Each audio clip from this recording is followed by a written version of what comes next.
ঈদের সকাল। যান্ত্রিক শহরের বুকে আজ এক টুকরো শান্তির পরশ। ঢাকার এই ইট পাথরের অরণ্যে মানুষ যখন নারীর টানে গ্রামে ছুটে, তখন কিছু মানুষ থেকে যায় এই একাকী শহরে।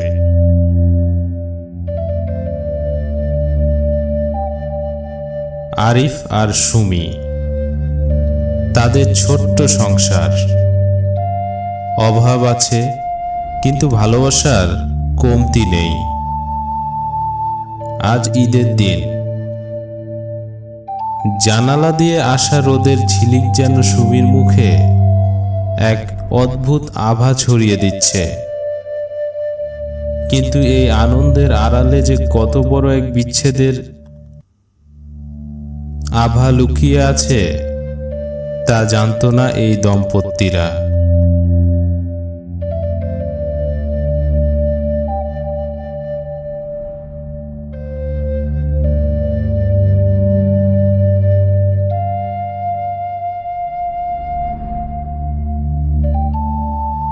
শোনেন, নামাজ তো পড়ে এলেন, এবার একটু বসেন তো। সারা বছর তো দৌড়াদৌড়ি করেন, আজ অন্তত একটু শান্তিতে খেয়ে নিন। আমি আপনার পছন্দের জর্দা সেমাই করেছি। আপনি না থাকলে এই ঘরটা কেমন যেন খালি খালি লাগে। জানেন, আজ সকালে যখন ঘুম ভাঙলো, কেন জানি মনটা খুব অস্থির লাগছিল। মনে হচ্ছিল আজ বোধহয় বিশেষ কিছু হতে যাচ্ছে। আরে পাগল, বিশেষ তো হবেই। আজ ঈদের দিন না? শোনো, আজ দুপুরে আমি তোমার প্রিয় শিং মাছের ঝোল খাবো। অনেক দিন ধরে তুমি বলছো শিং মাছ খাবে, কিন্তু কাজের ব্যস্ততার কারণে সেই শিং মাছ আর আনাই হয়নি। আমি এক্ষুনি বাজার থেকে জ্যান্ত শিং মাছ নিয়ে আসছি। তুমি তাড়াতাড়ি মশলা রেডি করো, আমি এক্ষুনি আসছি।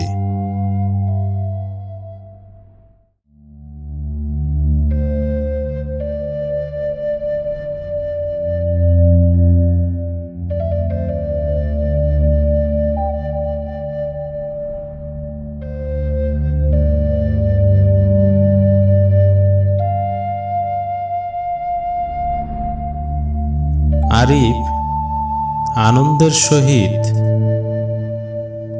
ঢাকার ফাঁকা রাস্তা দিয়ে বাজারের উদ্দেশ্যে রওনা হলে নিমেষেই কিছু সময়ের ভিতরে বাজারে পৌঁছে গেল।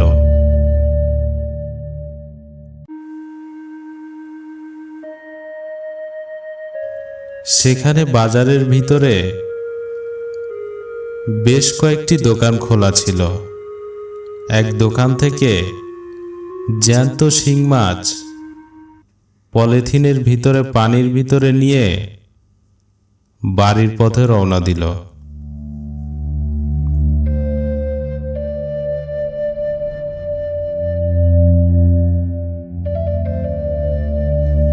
আরিফ হাঁটছে, তার হাতে পলিথিনের ব্যাগ, যার ভেতরে জীবন্ত প্রাণের স্পন্দনে লাফাচ্ছে শিং মাছগুলি। সে ভাবছে সুমির কথা, কত অল্পতে মেয়েটা খুশি হয়, কিন্তু নিয়তি যে অন্য এক চিত্রটা লিখে রেখেছে, তা বোঝার কোনো উপায় ছিল না। রাস্তার মোড় ঘুরতে একটা দ্রুতগামী গাড়ি মুহূর্তের মধ্যে তাকে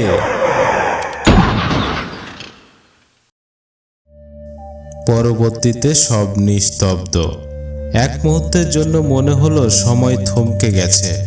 ইস, মাছগুলো সব পড়ে গেল। সুমি তো রাগ করবে। আমাকে তাড়াতাড়ি এগুলো তুলতে হবে। শরীরটা কেন জানি খুব হালকা লাগছে, একটু ব্যথাও করছে না। ভাগ্যিস বেঁচে গেলাম, কিন্তু মানুষগুলো ওভাবে জটলা পাকাচ্ছে কেন? ওখানে কি হয়েছে? আরিফ অবাক হয়ে দেখলো সে ভিড় ঠেলে এগিয়ে যাচ্ছে, অথচ কেউ তাকে রাস্তা দিচ্ছে না, যেন সে সেখানে নেই। সে উকি দিয়ে দেখার চেষ্টা করলো, তাতে তার হৃদস্পন্দন থেমে যাওয়ার উপক্রম হলো।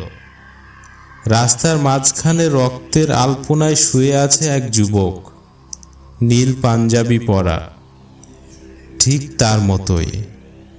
পাশে পড়ে আছে ছেঁড়া পলিথিন আর স্থির হয়ে যাওয়া সেই শিং মাছগুলো। এটা কি? আমি তো এখানে দাঁড়িয়ে, তাহলে ওখানে কে শুয়ে আছে? ওটা কি আমি? না, এটা হতে পারে না। আজ তো ঈদের দিন, সুমি আমার জন্য অপেক্ষা করছে। ও যদি শুনে আমি মারা গেছি, ও তো বাঁচবে না। এক অদ্ভুত শীতলতা আরিফকে গ্রাস করল। সে বুঝতে পারল সে আর ইহজগতের কেউ নয়। সে এখন ছায়া, এক অতৃপ্ত ছায়া। তার প্রথম চিন্তা হলো সুমি। সে দৌড়তে শুরু করলো তার বাসার দিকে। তার মনে হলো সুমিকে একবার বলতে হবে, আমি আছি, আমি হারিয়ে যাইনি।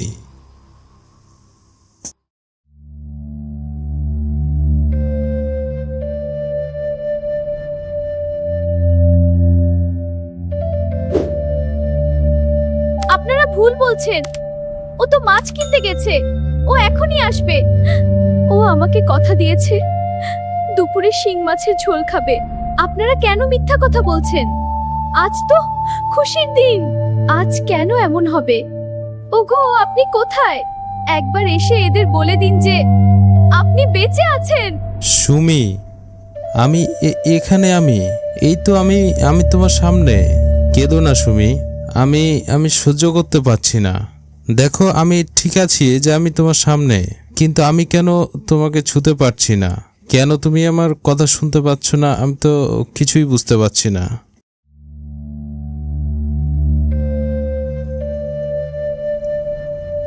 পরবর্তীতে আরিফের আর বুঝতে বাকি রইল না। মধ্যখানে বিচ্ছেদের এক দেওয়াল উঠে গেছে। সে সুমির অশ্রু মুছে দিতে চাইল। বাতাস এক ঝাপটা এসে ঘরের জানালাটার শব্দ করে বন্ধ করে দিল। সুমি চমকে তাকালো। সে অনুভব করলো আরিফের উপস্থিতি। এক মুহূর্তের জন্য দুই জগতের মিলন ঘটল মনতায়। ঈদের আনন্দ বিষাদে রূপ নিল।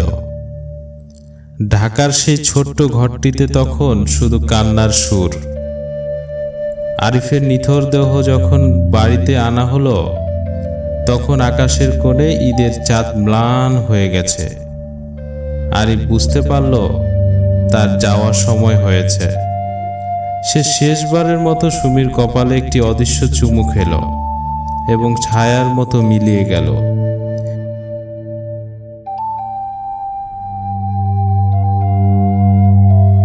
কিছু ঈদ খুশির বার্তা আনে, আর কিছু ঈদ নিয়ে যায় সারা জীবনের শূন্যতা। কিন্তু কিছু ভালোবাসার মৃত্যু জয়ী।